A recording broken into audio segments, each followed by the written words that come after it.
Hey everyone, this video I'm going to be talking about the D-Link IP cameras. This is another one. I'm actually using a D-Link camera to record this, and you're watching the interface right now. So it's got some pretty good frame rates. Of course, it's a direct IP connection. It does have wireless. So right now this is plugged into a wire. So it's real stable and the video's not too choppy.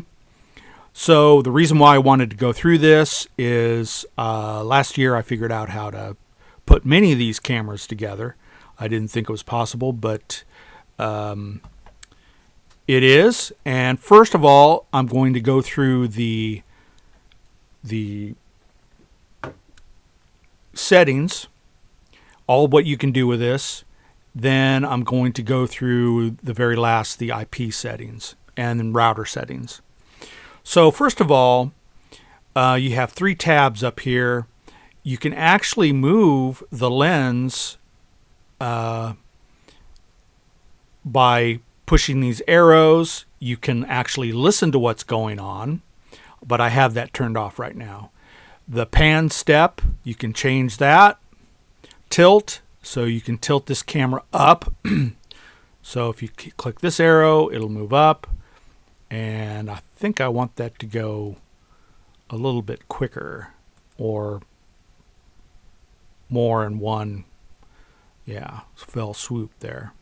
So you can move it around. It almost has a 360 view.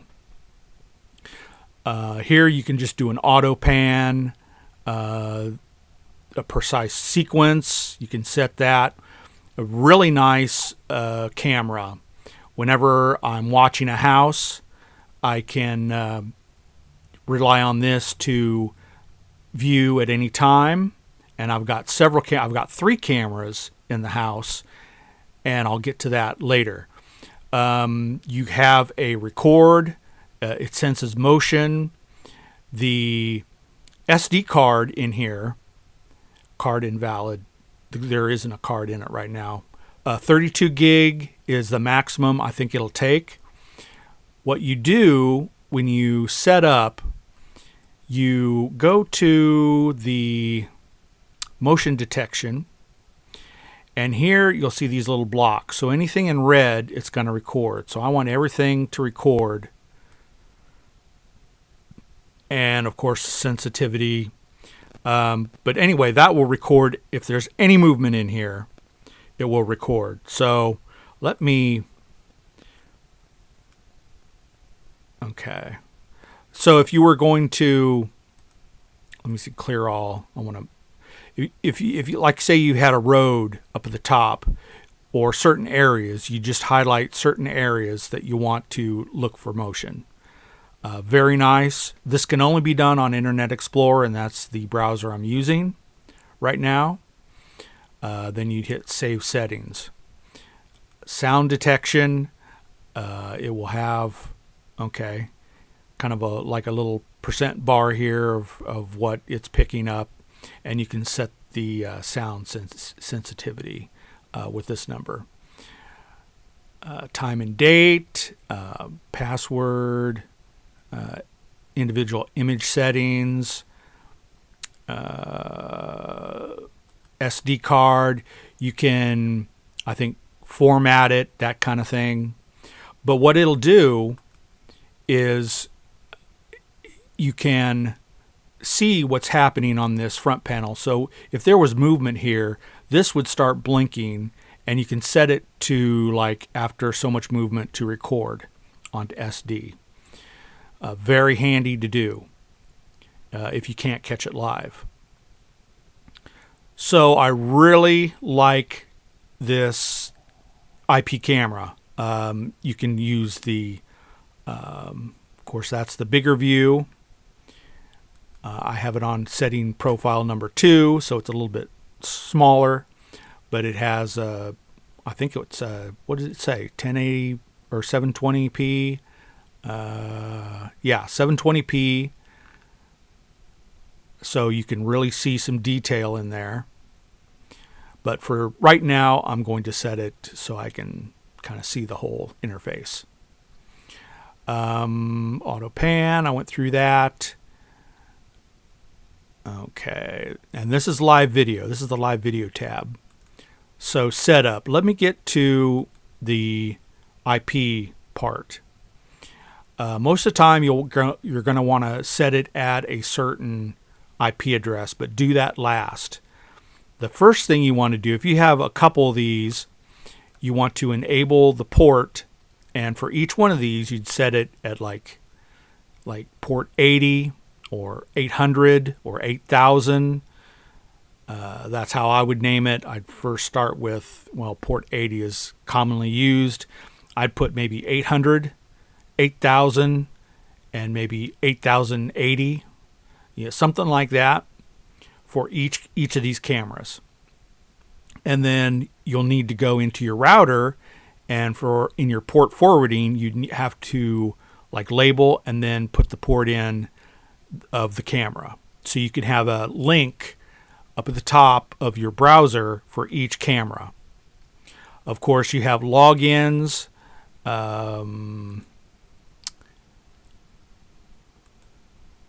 Maybe that's in the advanced.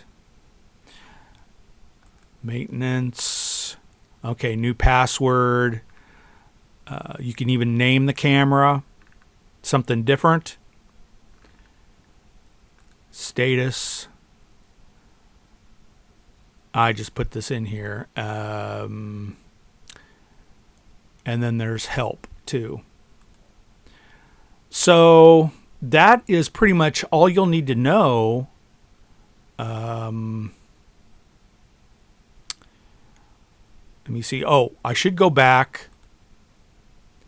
The IP address. Once you get the port number and everything, this is directly into using an Ethernet cord right to my router. All right.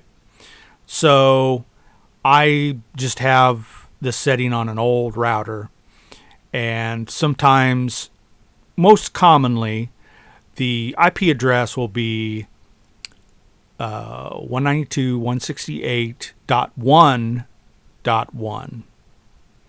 So the .1 right here in the third position, that is normally going to be what your router says. So if you have something other, like I have 0.3, you need to, once all your settings have been done, the date, event, SD card, audio, image setup, wireless setup, everything. Once you've got everything set, the last thing you should do, because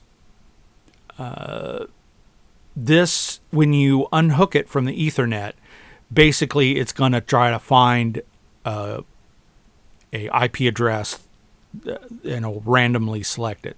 So it would be best if you went ahead and labeled this right here something on your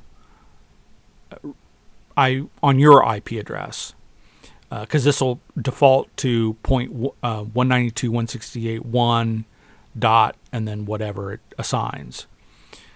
So to set this first on your actual, of course, it just came up, of course, the .3.1. And that's pretty much what whatever this says, your current IP address, this is what you'll set it to. And then once you hit save, then it will probably not work. Well, it will work since you're still plugged in to the Ethernet. But make sure, once you hit save, I think you can turn off the power after it comes back, or does its little automatically, when it first turns on, the head of it will swivel. It'll go all the way around, swivel all the way around, and then after it stops, then you can turn off your camera. So at that point, you're ready to go. You should be able to unhook the Ethernet cord from the back of here. You should be able to take that out.